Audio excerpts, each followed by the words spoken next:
The lights in cell block 7 were always too bright. Nari pressed herself against the far corner of the small room, her pale blue skin barely glowing. Once, her people said she had beautiful light patterns that danced across her arms and face. Now, those same patterns flickered, weak and broken, like dying stars. She counted the scratches on the metal wall. 43 days since the Zenthari family brought her back. They were supposed to be the patient ones, the wise ones. Even they gave up on her. The door hissed open. Nari did not look up.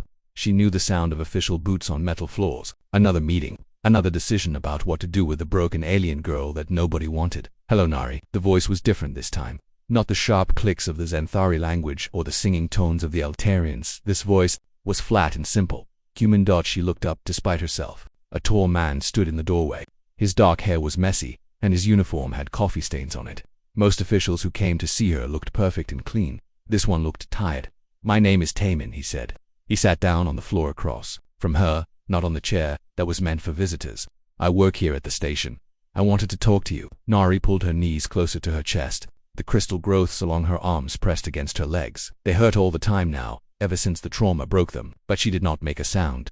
Taman pulled out a datapad. I have been reading your file, he said. 17 families. 17 tries to find you a home. 18, Nari whispered. Her voice came out like broken glass. You forgot the first one. Taman looked at his datapad again. You are right, 18 families. He set the pad down between them. That is a lot of trying. Nari laughed, but it was not a happy sound. That is a lot of failing. That is what they all say. Who says that? Everyone. Nari touched one of her crystal growths. It was supposed to glow bright blue when she was happy. Now it was gray and cracked. The doctors, the social workers, the families that send me back, they all say the same thing. Too broken, too dangerous, too much trouble. Taman was quiet for a long moment. Outside the cell, Nari could hear the normal sounds of the station. Ships coming and going, people talking in dozens of different languages, families meeting each other for the first time or saying goodbye forever. What do you think? Taman asked. What do I think about what about being broken? Nari stared at him. No one had ever asked her that before. They talked about her like she was not in the room. They made decisions for her. They moved her from place to place like cargo, but nobody asked what she thought. I think, she said slowly, that broken things get thrown away. Taman nodded. Sometimes they do, but not always. Always, Nari said. 18 times always. Tell me about the families, Taman said. What happened with them? Nari closed her eyes. She did not want to remember, but the memories came anyway. They always came. The first family was Corvin. They think together, like one big mind, but my mind was too loud and too scared. I gave them headaches just by being near them. They said I was like broken glass in their thoughts. She opened her eyes and looked at Taman. He was still listening, not taking notes or looking at his datapad, just listening. The Altarians were kind, she continued, but I could not control my phasing. When I got scared, I would disappear through walls. Their little son thought I was a ghost. He had nightmares every night until they sent me back phasing. Taman asked. Nari held up her hand. Slowly it became see-through like smoke, then solid again. My people can do this when we are very scared or very sad, but I do it too much now. I cannot stop it sometimes. That must be frightening for everyone else. Yes, Nari touched the wall behind her. I can walk through walls when I phase, but I cannot touch anything, cannot hug anyone, cannot feel warm or safe. I am like a ghost that cannot die. Taman was quiet again. Then he asked, what about the others, the other families? The Etherean monks tried to fix my mind. They said my spirit was broken in two, many places, like trying to glue together a cup that was hit with a hammer, too many pieces missing. Nari's crystal growths flickered with dim red light. She was getting upset. Remembering, she tried to calm down before she started phasing again. The Draconi family wanted me to be strong like them, but loud noises make me hide. Fast movements make me panic. They said I was weak, not worthy of their name. What about the Zenthari? They were the last ones. Nari's face went dark. And Ares were supposed to understand patience. They meditate for years. They can sit still for days without moving, but they said even they had limits. I broke too many of their things during my panic attacks. I scared their other children. She looked down at her hands. They said I was a danger to myself and others, that I needed to be in a place with locks and guards and medicine that makes you sleep all the time. Is that what you want? Taman asked. What I want does not matter, Nari said. No one asks what I want. I am asking. Nari looked up at him again. His eyes were dark brown and serious. Not the fake kind look that social workers used. Not the frustrated look that tired families gave her. Just serious and patient. I want, she said very quietly, to stop being so scared all the time. I want my crystals to glow again. I want to sleep without seeing my homeworld burn. I want someone to not give up on me. That is a lot of good wants, Taman said. But impossible wants, Nari replied. 18 families cannot be wrong. I am too broken to fix. Taman stood up and brushed dust off his uniform. Maybe, he said. Or maybe the right person just has not tried yet. He walked toward the door, then stopped. Nari, do you ever go to the observation deck? The one that looks out at the docking bays? Sometimes, she said, when they let me out for exercise. What do you like to watch there? Nari thought about it. The human children, she said. They play games in the family areas. They laugh a lot. Even when they fall down or get hurt, they get back up and keep playing. Why do you like watching them? Because, Nari said, they do not look like they are afraid of being broken. Taemin smiled. It was the first real smile anyone had given her in months. That is very interesting, he said. I will see you tomorrow, Nari. After he left, Nari sat in the too bright cell and thought about his question. What did she want? She wanted many things, but most of all, she wanted to stop being the girl that everyone gave back. She wanted to be the girl that someone kept, but wanting something and getting it were very different things. And after 18 families, Nari knew that some wants were too big to ever come true. Taemin sat in his office at 3 in the morning, reading through files that made his chest feel heavy. Coffee had gone cold hours ago, but he kept drinking it anyway. The station was quiet except for the hum of life support systems and the distant sound of night shift workers. Nara's file was spread across 3 screens, 18 adoption attempts in 3 years. Each report told the same story with different words. Hope at the beginning, problems in the middle, failure at the end. The first family had been the Corvins. Taemin read the initial report from there. Social worker. Subject shows promising signs of integration. The collective mind link could provide stability for her trauma responses. 2 weeks later, a different report. Subject's mental distress is causing severe disruption to the family unit. Youngest Corvin child has developed stress fractures in his thought patterns. Recommend immediate removal. Taemin scrolled through security footage from that time. A younger Nari, her crystal growths still showing some blue light. She sat in the center of a Corvin family circle, their large gray heads bowed in concentration. Then suddenly, she screamed. Her crystals flared bright red. Every Corvin in the circle jerked back like they had been hit. The footage showed Nari running from the room, her body already starting to phase. She disappeared through a wall, leaving the Corvin family holding their heads in pain. The report notes explained it. Corvins shared thoughts and emotions through their mind link. Nari's terror and pain had flooded into all of them at once. It was like pouring poison into clean water. The second family was Altarian. They were artists and dreamers, people who lived in floating cities and painted with light itself. The social worker had written, Altarians have great experience with sensitive children. Their culture values emotional expression and creativity. Taemin found the incident report from that placement. Nari had been with them for almost a month. Things seemed to be going well. She even started to paint with their light brushes, creating beautiful but sad pictures of her destroyed homeworld. Then came the night terrors. The security footage from the Altarian home showed what happened. Their youngest son, barely 5 years old, was sleeping in his room. His walls were painted with gentle glowing scenes of clouds and birds. Peaceful dreams made the paint glow soft blue and green. At 2 in the morning, Nara's screams echoed through the house. She was having another nightmare about watching her world burn. In her terror, she phased through the walls between rooms, appearing and disappearing like a ghost. The little Altarian boy woke up to see a phasing girl covered in flickering red crystal light, screaming about death and fire. The trauma was so bad that his dream paints turned black for weeks. He stopped sleeping, started crying whenever the lights went out. The Altarian parents tried to help both children, but it was impossible. Nari could not control her phasing during nightmares. The little boy was too scared to sleep in the same house. After 6 weeks of no one getting rest, they made the hard choice. We love her, the Altarian mother had said in her final report, but we cannot help her at the cost of our own child's health. Taemin rubbed his tired eyes and kept reading. The Draconi family was next. They were warriors, strong and proud. They thought structure and discipline could help Nari heal. That lasted exactly 12 days. The incident report was short and brutal. During a family dinner, someone dropped a metal plate. The crash sound triggered one of Nari's panic attacks. She phased through her chair and fell to the floor, screaming and trying to crawl under the table. The Draconi father had tried to pull her out, thinking firm handling would snap her out of it. Instead, Neris's crystal growths flared with defensive energy, giving him severe burns on his hands.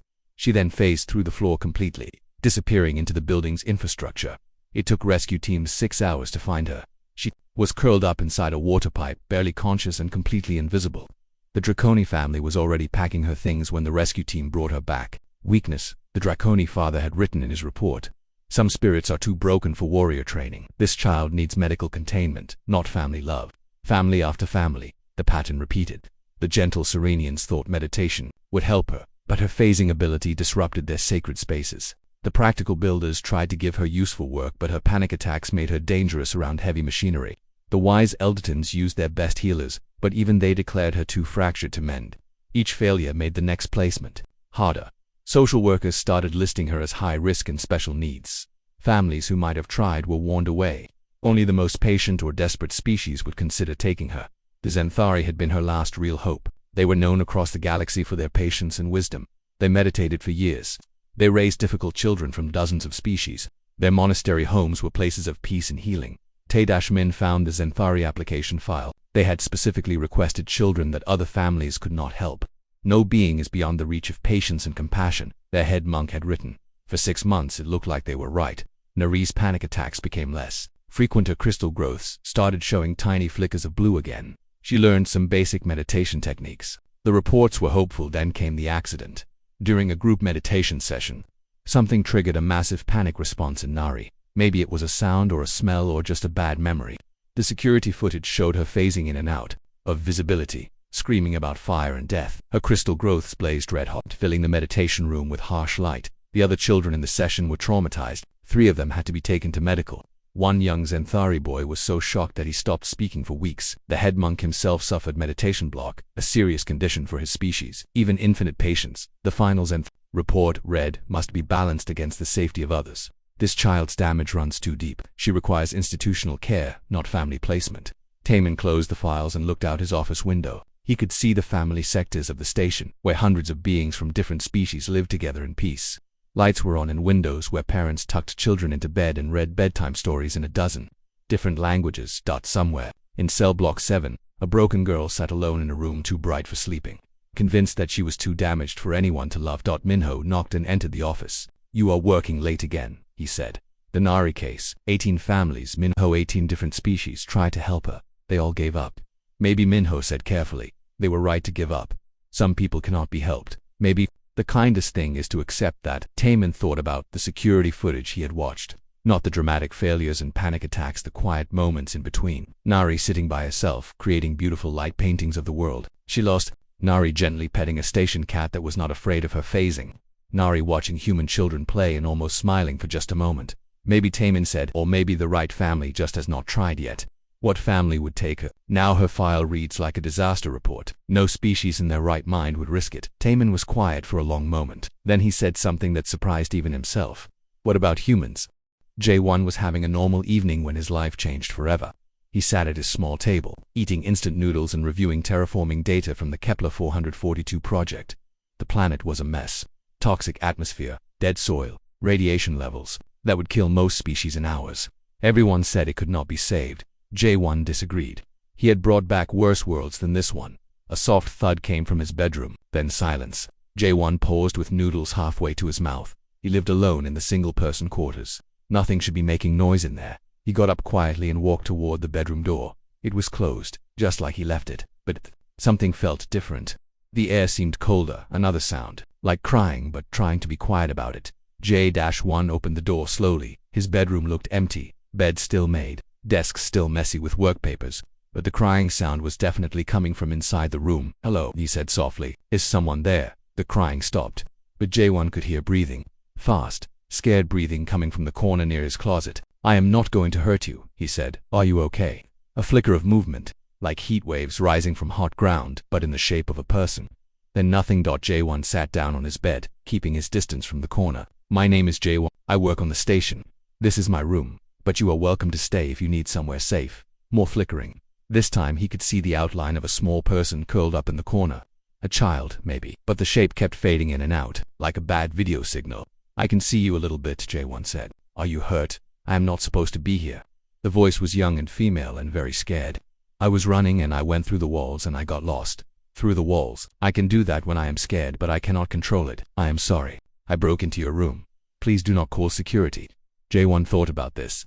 A child who could phase through walls, hiding in his room and begging him not to call security. There was only one person on the station who matched that description. Are you Nari? He asked. The flickering stopped completely. For a moment J1 thought she had disappeared entirely. Then slowly a pale blue girl materialized in his corner. She looked exactly like her file photo, except sadder. Her crystal growths were dark and cracked. Her bioluminescent patterns barely glowed. You know my name, she whispered. Everyone on the station knows your name. You were the girl that 18 families could not help. Nari's face crumpled. I am the girl that nobody wants. I am broken, maybe, J1 said. But broken does not mean worthless. He got up and walked to his desk, moving slowly so he would not scare her. He picked up a datapad showing pictures of planets before and after terraforming. "This is my job," he said, sitting back down. "I take dead worlds and bring them back to life. Want to see?" Nari did not answer, but she did not disappear either. J1 took that as a yes. This planet used to be covered in poison clouds. The ground was so toxic that nothing could grow. Everyone said it was hopeless, but look, he swiped to the next picture. The same planet, but green and blue and beautiful. It took 15 years, but now 2 million people live there. How? Nari asked, her voice barely a whisper. Patience, the right tools, and believing that something broken can be made whole again. J1 showed her more pictures. Dead worlds becoming garden worlds. Poisoned oceans cleaned and filled with fish. Burned forests growing back taller and stronger than before. Some planets are so damaged that everyone gives up on them, he said. But I specialize in the impossible ones. The ones that other terraformers will not even try to fix. Why? Because those worlds teach you things. About how life finds a way. About how broken things can become beautiful if you give them time and care. Nari crept a little closer. She was fully visible now, though her crystal growths still glowed dim red with stress. "Do you think people are like planets?" she asked. "I think," J1 said carefully, "that everything deserves a chance to heal." They sat in comfortable silence for a few minutes. Then Nari asked, "Why are you not calling security? I am not supposed to be here. I could be dangerous." "Are you dangerous right now?" "No, but I've hurt people before. When I get scared, I cannot control my abilities. My crystals get hot. I phase through things I am not supposed to." "What scares you?" "Loud noises, fast movements, being touched without warning, crowds, the dark, being alone too long, being with people too long." Nari laughed, but it was sad. "Everything scares me." "That sounds exhausting." "It is." Nari touched one of her crystal growths. "I used to be different. Before my world died, I was happy. My crystals glowed blue and green and gold. I could phase on purpose, just for fun. I had friends." "What happened to your world?" Nari's patterns flickered with pain. "War and other species wanted our planet for mining. They said we could relocate, but we refused. So they made the sky burn. I was visiting the orbital station with my school class when it happened. I watched my whole world turn to ash." J1 felt something heavy settle in his chest. "How old were you?" 8. "I am 11 now. 3 years of being broken." "You are not broken," J1 said. "You are hurt. There is a difference. Everyone says I am broken. 18 families worth of everyone. Maybe they were looking at you wrong." Before Nari could ask what he meant, alarms started blaring throughout the station. Emergency lights flashed red. A recorded voice announced, "Code Yellow, missing person alert. All residents remain in quarters until further notice." Nari immediately started to flicker and fade. The loud noises and flashing lights triggered her panic response. "They are looking for me," she said, her voice fading with her body. "I have to go. I have to hide." "Wait," J1 said. "You do not have to run." But Nari was already phasing through the wall, disappearing back into the station's maze of corridors and service tunnels. J1 sat alone in his room, thinking about broken planets and hurt children. Then he did something that surprised even himself. He called station security. "This is J1 in quarters 7G. I found your missing person. She is safe. Call off the search." "Where is she?" came the reply. "With me. And I want to file an adoption request." The silence on the comm was so long that J1 thought the connection had broken. Finally, the security officer said, "Sir, are you sure about this? Do you know who you are talking about?" "Yes," J1 said. "The girl that 18 families could not help. I want to try to be number 19. An hour later, Taman arrived at J1's quarters with 2 security guards and a very confused social worker. They found Nari sitting at J1's table, looking at terraforming pictures while eating instant noodles. "This is irregular," the social worker said. "Humans rarely adopt alien children, and this child has special needs that require expert care." "What kind of expert care?" J1 asked. "Trauma therapy, medication for panic attacks, specialized containment protocols for her phasing episodes, round-the-clock monitoring." J1 looked at Nari, who had gone very still and quiet. "What if I said I wanted to try a different approach?" Mr. J1 Timon said carefully. "Do you understand what you are asking for? This child has been returned by 18 families. Some of the most patient species in the galaxy could not help her, maybe," J1 said. "They were trying to fix the wrong things." He pulled up a holographic display of a planet, dead gray, covered in toxic storms. This world was declared unsalvageable by 6 different terraforming companies. They all tried the same approaches: atmospheric processes, chemical neutralizers, genetic modification of existing plant life. He swiped to the next image. The same planet, but blue and green and alive. "I succeeded because I did not try to fight the planet's damage. I worked with it. I found plants that thrived in toxic soil and used them to slowly clean the ground. I built cities that could handle the storm patterns instead of trying to stop the storms. I made the broken parts into strengths." Taman looked from the hologram to Nari, who was watching with wide eyes. "You think this child can be helped the same way?" "I think," J1 said, "that maybe her abilities are not problems to be fixed. Maybe they are tools that need the right job. The social worker shook her head. This is not how adoption works. There are protocols, psychological evaluations, home studies, training programs. How long do those take? J1 asked. For a case this complex, 6 months minimum. J1 looked at Nari. She had started to flicker again, stress making her unstable. What if we try something different? He said. What if, instead of months of paperwork, we just let her choose? Everyone turned to look at Nari. She was barely visible now, just an outline of a frightened child. Nari, J1 said gently, do you want to stay with me and try this? Or do you want to go back to the holding cells while they find you family number 19? For a long moment, nobody spoke. Then Nari became solid again. She looked at J1 with eyes full of desperate hope. You really want me to stay? I really do, even though I am broken. Especially because you think you are broken. Nari stood up slowly. She walked over to J1 and held out her hand. When he took it, her crystal growths flickered with the faintest hint of blue light. Okay, she whispered. I will try to stay.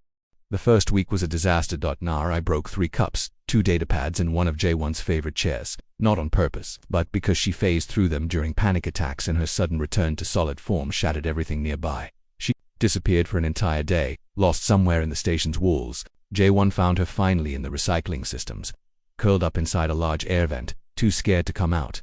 She had nightmares every night. Bad ones that made her scream and phase and fill the room with harsh red light from her crystal growths. The neighbors complained. Station security came by twice to check on the disturbance. By day 7, J1 looked like he had not slept in weeks, because he had not. Every time Nari had a nightmare, he sat with her until she calmed down. Every time she disappeared, he searched until he found her. Every time she broke something, he cleaned it up without complaint. This is not working, Nari said on the 8th morning. She sat at his kitchen table, surrounded by broken pieces of what used to be a bowl. I am too much trouble. You should send me back. J1 was making breakfast. He looked tired but not angry. Do you want to go back? No, but I do not want to keep hurting you either.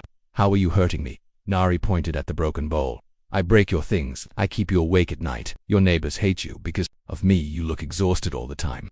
J1 sat down across from her. Nari, do you know what the hardest part of terraforming is? Making dead planets alive again? No, the hardest part is the beginning. When you first start working on a planet, everything goes wrong. Your equipment breaks down. Your plants die. Your atmospheric processes malfunction. It takes months just to make tiny improvements that you can barely measure. He poured her a cup of juice. Most terraformers quit during the first year. They expect fast progress and dramatic changes. When they do not see them, they decide the planet is hopeless, but you do not quit. I learned something important from my first project. Progress is not always visible. Sometimes the most important changes happen underground, where you cannot see them. Root systems growing, soil chemistry, slowly changing, microbial life starting to spread. J1 pointed to Nari's crystal growths. Look closely at your crystals. Nari looked down at her arms. The crystal formations were still mostly gray and cracked, but if she looked very carefully, she could see tiny threads of blue light running through some of the smaller crystals. They are healing, she whispered, very slowly. But yes, they are healing, and your phasing episodes are getting shorter. Last night you were only gone for 10 minutes instead of an hour. You noticed that I noticed everything about you, because helping you heal is the most important project I have ever worked on. Nari felt something warm and strange in her chest. Hope, maybe. She had almost forgotten what that felt like. What if I never get completely better? What if you do not? J1 said. Does that mean you are not worth caring about? The other families thought so. The other families were wrong. That afternoon J1 did something unexpected. Instead of leaving Nari alone while he went to work, he took her with him to the terraforming lab. I want to show you something, he said. The lab was full of holographic displays showing dozens of planets in different stages of transformation. Some were lush and green. Others were still gray and poisoned looking. This one, J1 said, pointing to a display of a particularly ugly world, has been in progress for 12 years. Still looks terrible, right? Nari nodded. The planet was brown and covered in toxic-looking clouds, but watch this. J01 changed the display to show microscopic life on the planet's surface.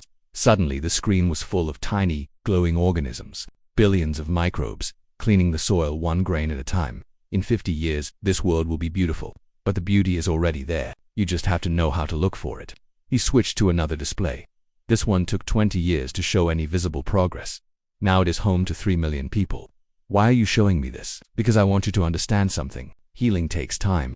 Real healing, deep healing, happens slowly. Anyone who expects you to be fixed quickly does not understand how healing actually works. Nari stared at the displays. Dozens of worlds, all at different stages of becoming something better than they were. Do you think I can really get better? I think, J1 said, that you have already started. At evening Nari had another nightmare. But this time something was different. When she woke up screaming and phasing, J1 was already there with a soft blanket and a cup of warm tea. "The same dream?" he asked. Nari nodded, slowly becoming solid again. "My world burning, everyone I knew dying while I watched from space. That must be terrible to see over and over. I try not to sleep, but then I get so tired that I collapse anyway." J1 handed her the tea. "What if we tried something different? Like what? What if, instead of trying to forget the dream, you changed it?" "Changed it how?" "When you dream about your world burning, what if you imagined it growing back? What if you dreamed about planting new life where the fire was?" Nari looked at him like he was crazy. "That is not how dreams work." "Maybe not, but it is how hope works." 3 weeks later, something amazing happened. Nari had a good day. She woke up without nightmares.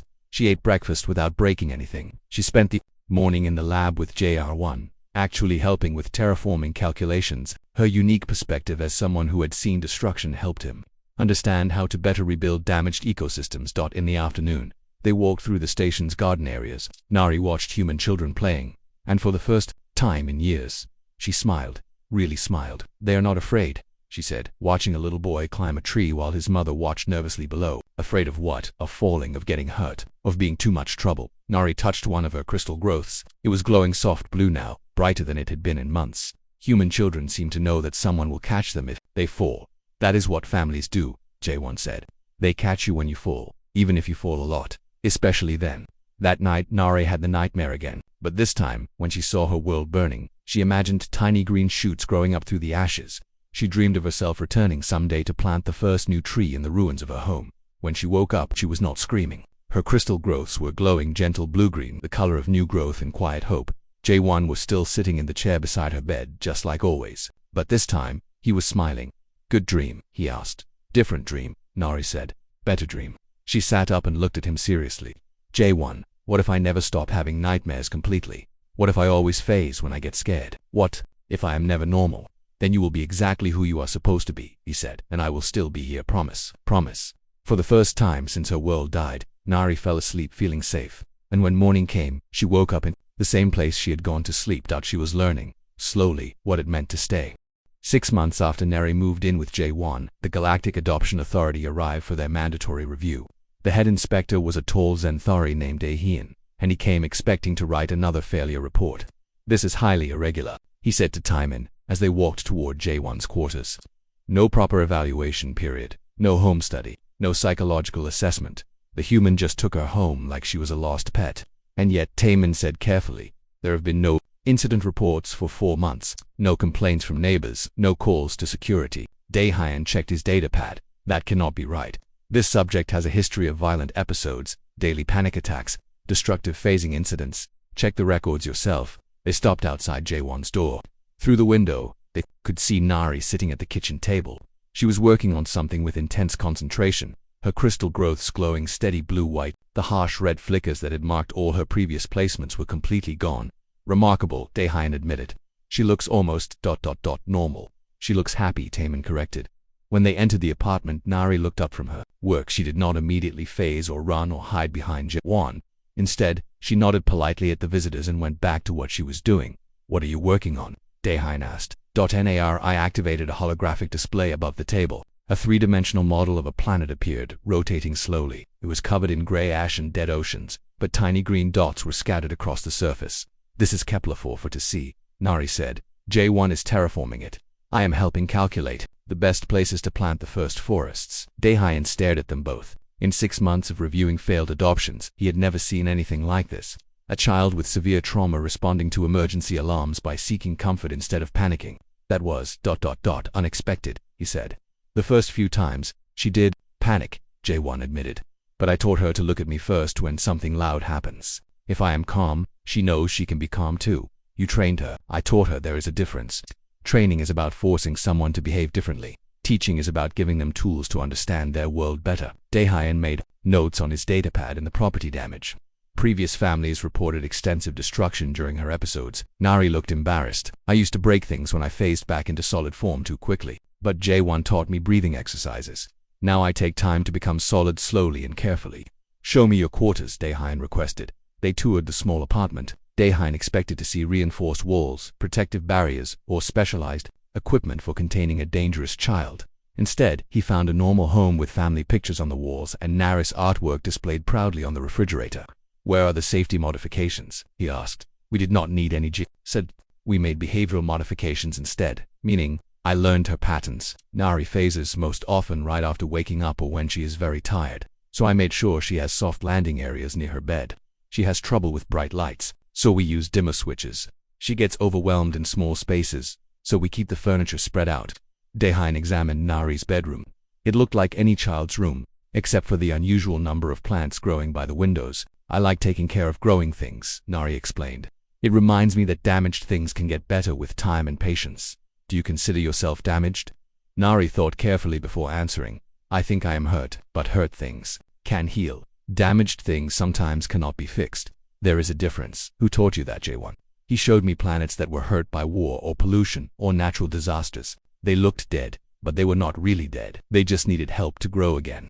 Daehan sat down in a chair that looked like it had been carefully positioned to give Nari clear escape routes to any exit. "What happens when you have nightmares?" "Now I wake up scared sometimes, but J1 always comes to sit with me. He does not try to make the bad dreams stop. He just stays with me until I feel safe again, and that works. It works because he does not get angry when I wake him up. He does not act like my fear is bothering him. He just helps me feel better." Daehan looked at his evaluation forms. None of them had spaces for this kind of information. There were boxes for incident frequency and property damage and disruption to family unit, but nothing for child. "It feels safe or nightmares becoming less severe or learning to trust again." "Mr. J1, he said finally, "what made you think you could succeed where 18 other families failed?" "I did not think I would succeed," J1 admitted. "I thought I would try." "There is a difference," explain. "Success means reaching a specific goal. Trying means committing to the process regardless of the outcome. I committed to helping Nari heal, however long that takes and whatever that looks like. And if she never heals completely, then I will love her exactly as she is." Nari looked up at J1 with eyes that glowed almost as bright as her crystal growths. "That is why it works," she said softly. "He does not love me because I might get better someday. He loves me right now, while I am still scared and broken." "You are not broken," J1 said automatically. "I am a little broken," Nari said with a small smile. "But that is okay. Broken things can still be beautiful." Daehan spent another hour asking questions and observing their interactions. Everything he saw contradicted the official reports from previous placements. This child was calm, confident, and clearly bonded to her human guardian. Finally, he closed his files and stood up. "I will be recommending that this placement be made permanent," he announced. Nari's crystal growths flared bright blue with joy. "Really, I can stay forever, if that is what you want." "It is what I want more than anything." Daehan looked at J. "You realize this is highly unusual. Humans adopting alien children outside of standard protocols. Maybe it should not be so unusual," J1 said. "Maybe humans have something to offer that other species do not, which is we are good at loving imperfect things. We keep rescue animals and tend wild gardens and fix broken machinery that other people throw away. We see potential where others see problems." As they prepared to leave, Daehan had one final question.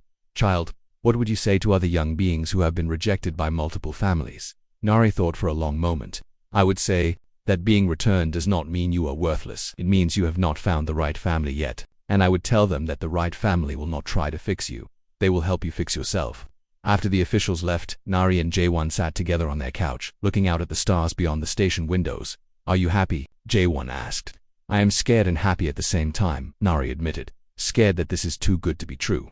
Happy that maybe, finally, I found where I belong." "You belong here," J1 said firmly, "for as long as you want to stay." Nari curled up against his side, her crystal growths glowing with the warm blue-green light of contentment. "I want to stay forever." "Then forever it is."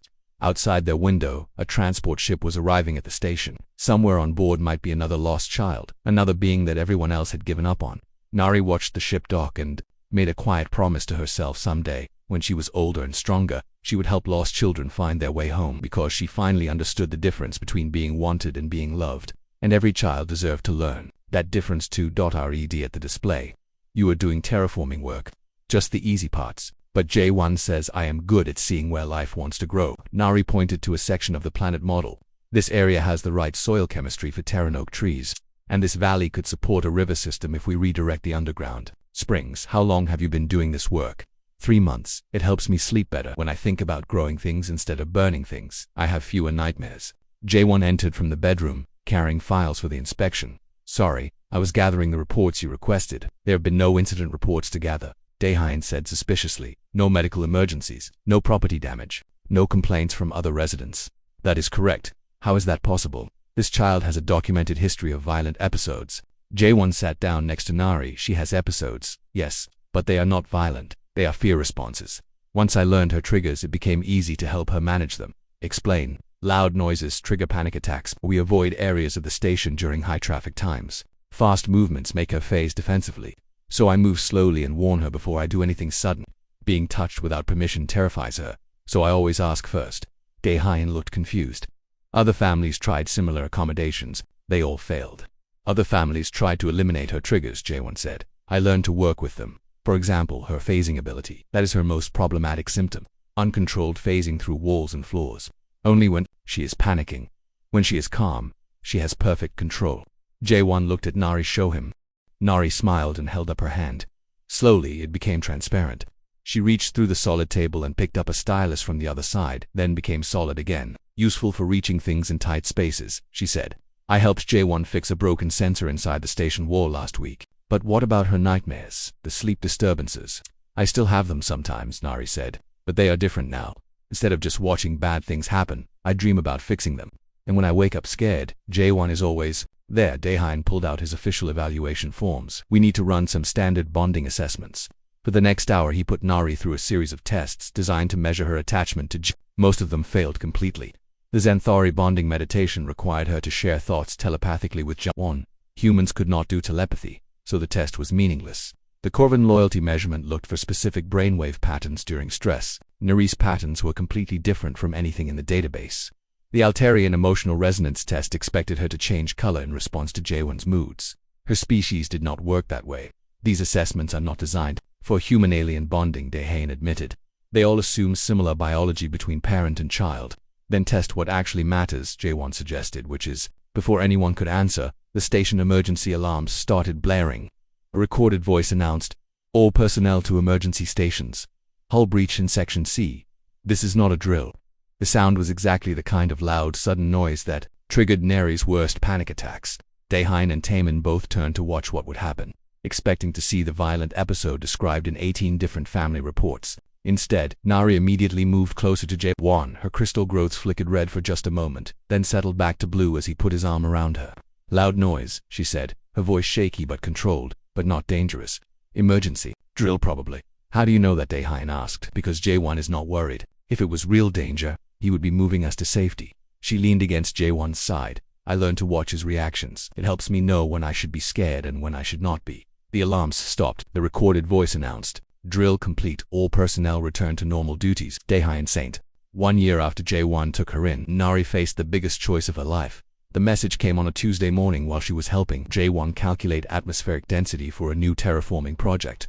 The communication console chimed with an incoming priority transmission, and Taemin's face appeared on the screen. Nari, he said gently, I have news. Important news about your birth family. Nari's crystal growths flickered with nervous energy. She had not heard anything about other survivors from her homeworld in over a year. She had assumed she was the only one left. The Velen Reconstruction Authority has been searching the galaxy for survivors, Taemin continued. They found a refugee ship with 43 of your people on board, including your Aunt Minyoung and your cousin Subin. The room went very quiet. Nari stared at the screen, not sure what to feel. Joy that her family was alive. Fear that everything was about to change. Confusion about what this meant for her life with J1. They want to meet you, Taemin said. They are on their way to this station. They will arrive in 3 days. After the transmission ended, Nari sat in silence for a long time. J1 worked quietly at his desk, giving her space to think. Are you happy? He asked finally. I do not know, Nari said honestly. I thought they were all dead. I made peace with being alone. Now everything is different again. What are you feeling? Nari touched her crystal growths, which were shifting between blue and yellow in patterns that showed her confusion. Excited, scared, guilty. What if they expect me to go with them? What if they think I should be with my own species instead of with humans? What if I want to stay here, but that hurts their feelings? J1 turned his chair to face her. What do you want, Nari? Not what anyone else expects. What do you actually want? I want to meet them. I want to know that my family is alive and safe, but I also want to come home to you afterward. Then that is what we will do.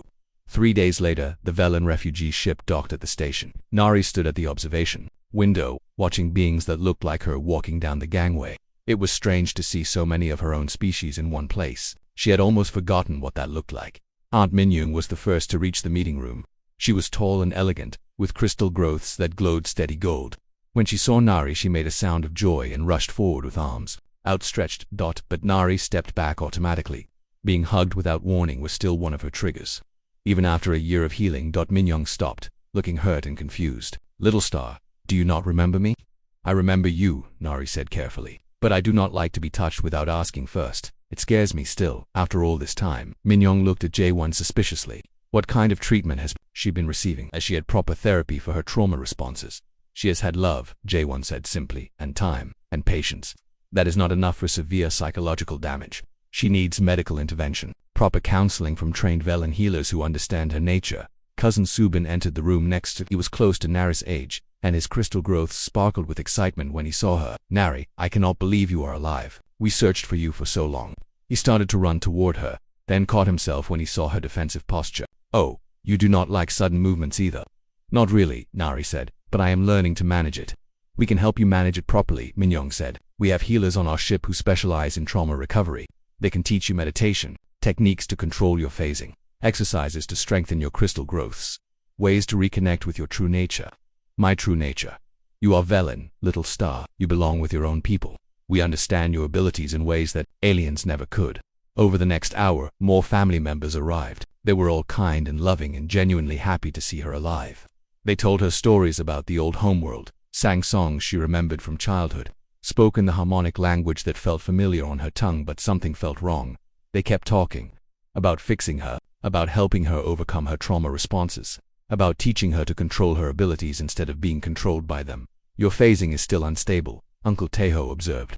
That should have been corrected months ago with proper treatment, but I like my phasing, Nari said. It is useful. I can reach things in small spaces. I can escape if I feel trapped. Jae-won says it is not a problem to be fixed. It is an ability to be developed. The human does not understand Velen physiology, Minyoung said dismissively. Uncontrolled phasing is a sign of psychological instability. It needs to be suppressed until you learn proper emotional regulation. Suppressed how? There are medications, temporary neural inhibitors. They block the phasing response until your mind heals properly. Nari felt something cold in her chest. You want to take away my ability to phase? Temporarily, for your own safety. But what if I need to phase? What if I get scared and cannot escape? You will not need to escape if you learn proper coping mechanisms. Nari looked around the room at all her family members. They were looking at her with love and concern and hope, but they were also looking at her like she was broken, like something that needed to be repaired. I want to show you something, she said. She activated her portable holographic display and showed them the terraforming project she had been working on with Jae-won, the dead planet slowly transforming into something green and beautiful. I helped design this, she said proudly. My experience with destruction and loss helps me understand how to rebuild things. My phasing ability lets me explore underground root systems that other people cannot reach. My trauma gives me perspective on how damaged things can heal. That is very nice, dear, Minyoung said in the tone adults use when they are humoring children, but playing with terraforming models is not the same as real healing. You need to address your underlying psychological damage. What if I do not want to address it? What if I want to keep my damage and learn to make it useful? Nari Subin said gently, you cannot build a healthy life on a foundation of trauma. You need to let us help you become normal again. What if I do not want to be normal? The room fell silent. Her family members exchanged worried looks. Little star, Minyoung said carefully. Have the humans been teaching you that your trauma is acceptable? That your broken responses are normal? They taught me that broken does not mean worthless, Nari said. They taught me that some of my responses are useful, not just problems to be eliminated. That is not healthy thinking. It is not villain thinking, Nari corrected. But maybe that is okay. She stood up and walked to the window that looked out at the station's garden areas. Human families were playing together in the green spaces. Children climbing trees while parents watched nervously but did not stop them. You know what I learned living with humans? She said. They do not try to eliminate every risk from their children's lives. They teach them how to take risks safely. They do not see scars as failures. They see them as proof that someone survived something difficult. She turned back to her family. I have scars. Psychological ones and physical ones. You want to heal them away completely. But my scars are part of who I am now. They taught me empathy for other damaged things. They gave me skills that helped me understand how to rebuild broken worlds. Nari, Minyoung said firmly, you are coming home with us. You belong with your own species. We can give you the proper care that humans cannot provide. What if I choose to stay here? You are too young to make that decision, and you have been influenced by alien thinking. You cannot see clearly right now. Nari felt her crystal growths flaring red with anger. I can see perfectly clearly. You look at me and see problems to be fixed. Jae-won looks at me and sees strengths to be developed. You want to suppress my abilities until I fit your idea of normal. He helped me learn to use my abilities constructively. The human is not your real family. Yes, he is. Nari's voice was quiet but absolutely certain. He is my real family because he chose to love me when I was at my most broken, because he stayed with me through my worst nightmares, because he never once tried to change who I fundamentally am. She walked over to where J1 was sitting quietly, letting her make her own choices. She took his hand, and her crystal growths settled back to peaceful blue. I love you all, she said to her birth family. I am grateful that you are alive. I am happy that you found me, but I am not coming with you. Nari, please reconsider, Minyoung pleaded. We are your people. We understand you in ways that aliens never can. You understand who I used to be, Nari said. But I am not that person anymore. I am someone new, someone who grew from trauma instead of being destroyed by it, someone who learned that being different is not the same as being wrong. She looked around the room at all the faces of her birth family. I hope someday you can accept who I have become, but even if you cannot, I know who I am. I know where I belong. With the human, with the person who taught me that home is not where you come from. Home is where someone says stay with me and means it forever. 6 months later, Nari stood on the observation deck of a transport ship, watching a new world grow larger in the viewport. It was her first official terraforming assignment, working alongside J1 to bring life back to a planet that everyone else had declared hopeless. Her Velen family had eventually accepted her choice, though they still did not understand it. They visited occasionally and sent messages regularly. The relationship was different now, but it was honest. Ready for this? J1 asked, joining her at the viewport. Ready? Nuri said. Her crystal growths glowed bright blue-green with excitement and confidence. This world needs people who understand how to rebuild after destruction. It needs people who are not afraid of broken things. It needs us, J1 agreed. It needs us, Nari repeated, and the words felt like the most beautiful truth in the galaxy. Below them, the scarred planet waited for their touch. It would take years to heal it, decades maybe.